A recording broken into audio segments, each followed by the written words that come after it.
You see, in my time as an educator and as a coach, I've spent and invested a lot of energy into helping, advising people about setting goals. But I must confess, I've always, at the back of my mind, felt them to be a bit of a false construct.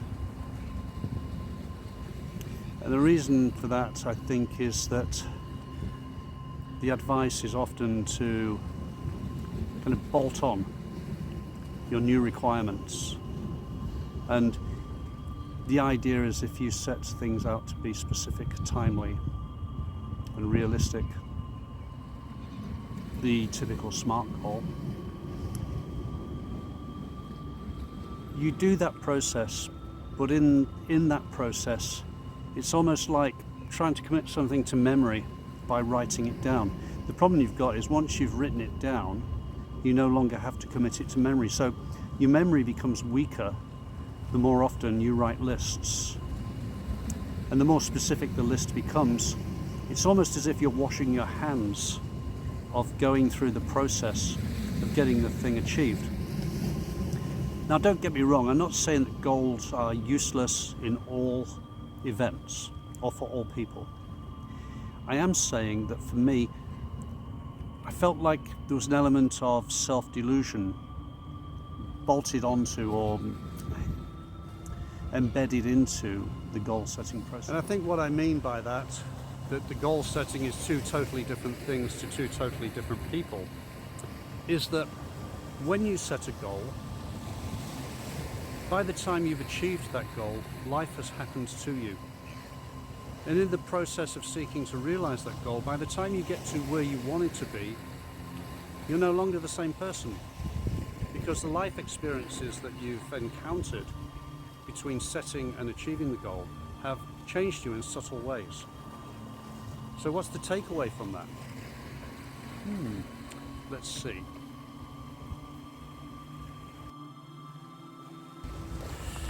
Well, I think the takeaway from that is that if you're going to set goals for yourself, do by all means.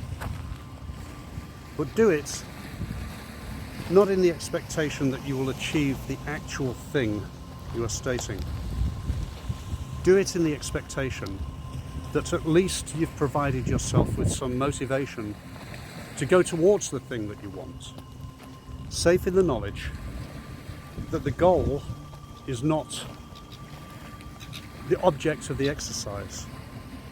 The object of the exercise is the adventures that you experience while you're seeking to get what you want. So I've inferred that goals are a waste of time. That's not strictly what I mean. What I mean is that goals and goal setting, in my view, don't do what it says on the can. A lot of people promote the idea of goal setting as if it's some kind of magic solution, a great way to set you up for surefire success. And that's not the point of it for me. The point of goal setting for me is to provide a precondition for you to extend your capabilities, not to provide a precondition under which you have bolted yourself down or limited yourself to certain set behaviors and certain set activities. So goal setting for me is a clumsy activity to undertake if you're just going to do it like I would advise you, SMART goals, for example. However, it can be a very effective technology if you bear in mind that it's just a means to an end. It's just a way to get the ball rolling and to provide you with a little bit of impetus to go forward in your life. That being the case, what might be a better alternative? So an alternative to SMART goals, which are what? Specific, measurable, achievable, realistic, and timely. Why don't we consider the notion of setting ourselves unrealistic goals? And by that I mean unbelievable, near impossible, sparkling, munificent, magnificent, awesome, radical, and terrific. Why are we limiting ourselves by setting these buttoned down little mini exploits, dressing them up as goals that we can achieve, when really we should be trying to seek a much greater vision for our lives? Takes me back to the bit where I was talking about the horizon. We know Latin America's over there somewhere. We can visualize that. We don't need to see it straight away. We need to know that we can point a boat in the right direction, and with good winds and good engines, we can get to that place. We don't need to see the tangible proof of it, but we do have to be aware that there's going to be a journey to get to it. So why are we just setting ourselves petty little milestones? What are we telling ourselves when we do that? It's almost as if we're telling ourselves to not dream big, not to overextend ourselves, not to do the work, because we can set up tiny little baby steps for ourselves. And there's nothing wrong with those tiny little baby steps if that's what you want to do. But you're going to take them anyway. So why not dream bigger? Why not set yourself up with a mission rather than a set of goals? Why not set yourself up with a vision rather than a written down list of what you're going to do by this time and that time? Many will argue that setting smart goals is a great way forward. I would argue that A, it's a clumsy technology, and B, I can understand why it's taken on by so many people and why it's gained so much traction. Because it's a great corporate tool, isn't it? It's a great way for people to be able to deliver a half-day workshop and send people away feeling like they've achieved something and they've got a blueprint for their future. But they haven't. They haven't got a blueprint for their future. So how has this lamentable situation, whereby we're encouraged to set goals, come about? Well, I blame the likes of Jim Rohn and Tony Robbins. Bless their socks. And I'll tell you when I had my aha moment. I've been listening to the likes of Tony Robbins and Jim Rohn for a good while, and they mentioned goals many times. But all the time, I personally struggled with the notion. I found it very difficult to get my head around goal-setting technology. It seemed too off-pat. But also bear in mind that Jim Rohn and Tony Robbins belong to a lineage of life coaches which started for them with Earl Shoaff. Jim Rohn references Earl Shoaff many times.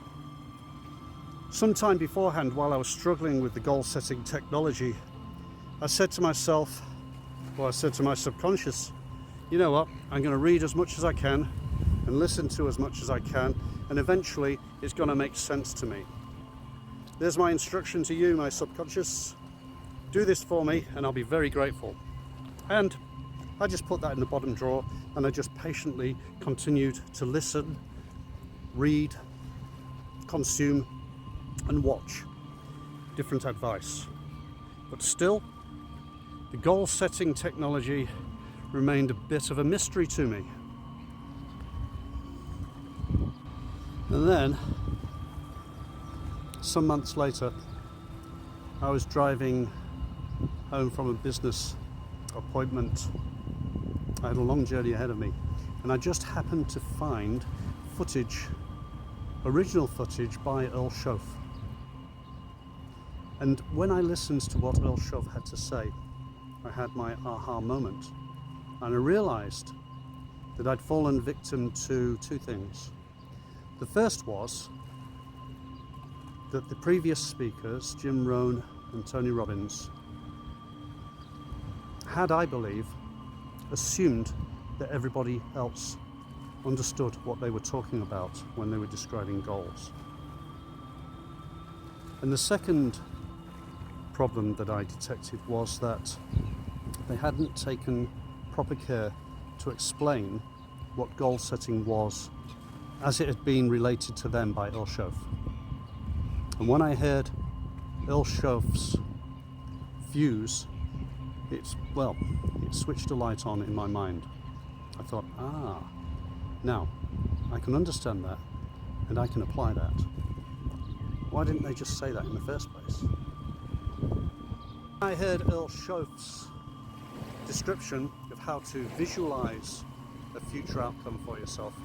It made so much more sense to me because I'm in the business of using language to visualize, describe, articulate, itemize, list, you name it.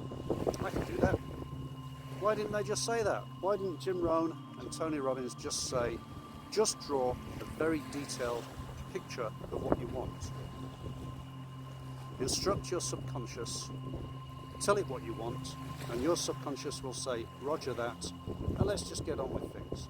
Instead of dickering around on the periphery by drawing up endless mini lists and what I would describe as anally retentive lists to yourself, instead of signing your own get-out clause by drawing up these little SMART goals, let's work with a bigger vision.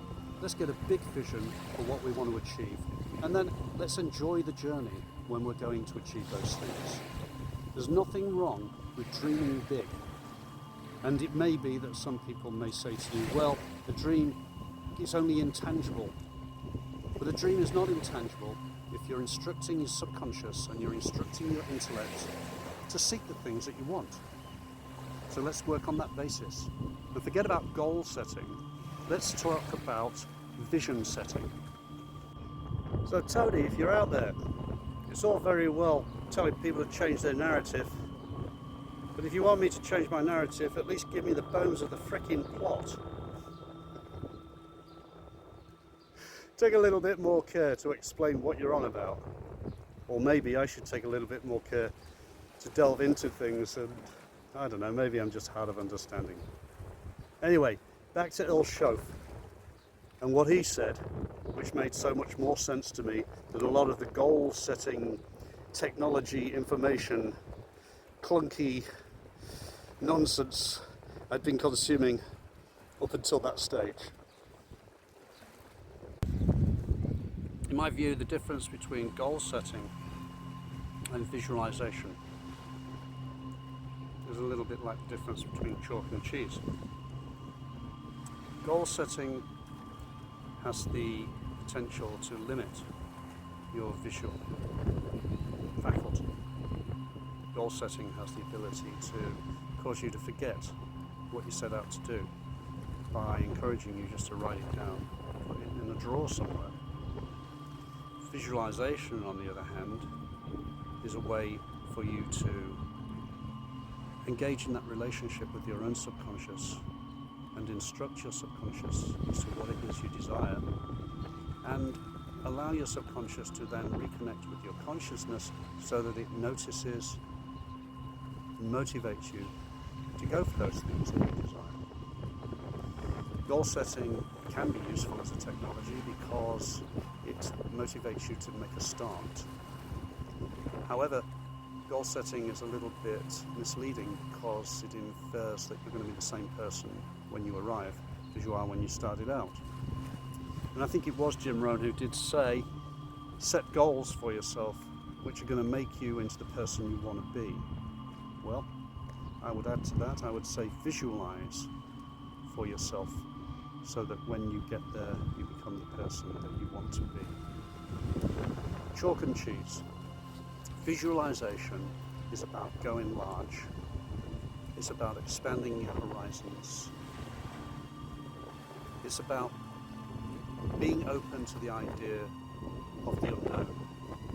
So when you look out over that vast horizon, you understand that under the surface of the sea, there are miles of undiscovered things, as Isaac Newton called it.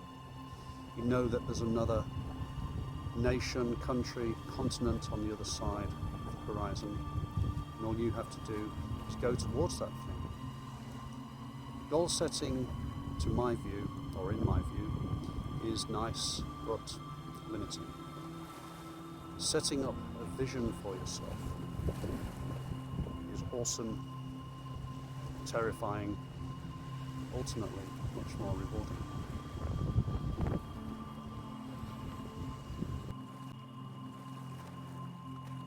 So, way in the distance back there is where I started this talk, scanning the horizon. We've traversed the whole beach, followed the old Oamaru Harbour wall, and here we are at our end point. I think I've bitten off quite a large chunk here because I've talked about goal setting and I've poo-pooed a lot of it, and then I've suggested that visualization is a much better way to go. And now I'm going to leave you hanging. Haha! Because I've got to put together a whole new cast now, haven't I? Because if I'm going to make wild claims about visualization being a superior technology, I'd better be able to describe to you what that is and maybe give you some ideas about how to approach doing it. So, click and subscribe and follow me in the next one, and then let's talk about better ways to visualize. Catch you next time. Goodbye.